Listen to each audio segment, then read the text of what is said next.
Relaxation there is. Paul Orlowski is live with us tonight to continue his week-long report on sewer spelunkers, people who love exploring the tubes down below us, the sewer. Paul, a burning question. Who are these people and why?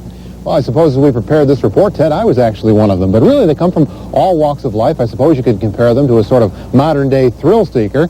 You never really know where they might turn up. Maybe right at your own feet. It's a simple scientific principle. I hope that you realize that water always seeks its level. Yes, we've heard rumors to that effect down the sewer. Ed Norton may well be America's most famous sewer explorer. As Ralph Cramden's sidekick on the Honeymooners show, he popularized sewer workers as a breed all their own. But maybe I could push you out.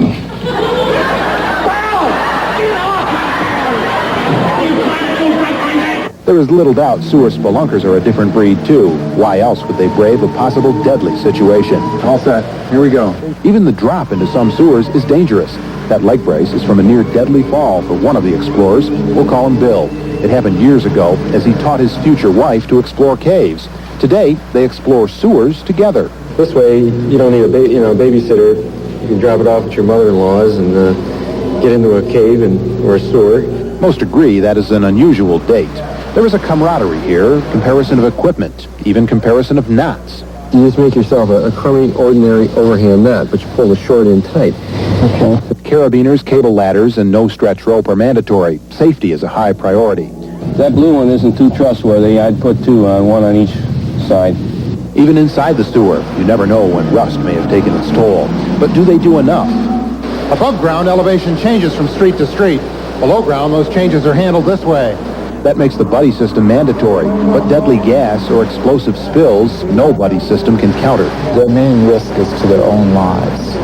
Most people have enough sense to realize that there are inherent dangers in things which they don't know about. Going into the sewers, as we said at the start, is a journey into the unknown. My advice, though, would be to stay out of sewers altogether.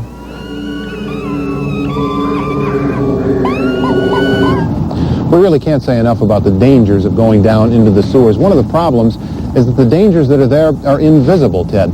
Explosive gases, toxic gases, even chemicals that may have come from two separate locations, been flushed down to the sewers and mixed to form a deadly chemical can be there. Many, many lives have been lost by people venturing into the sewers. I can only imagine this has got to be dangerous. Is this a Shaggy Dog story? You're not pulling our leg about this, are you? They really are sewer spelunkers? I'm sorry, Ted, I can't hear you. Okay, well, we'll ask you when you come back in later on. I guess you must be telling the truth, otherwise we wouldn't have the report on sewer spelunkers part 3 tomorrow night right here.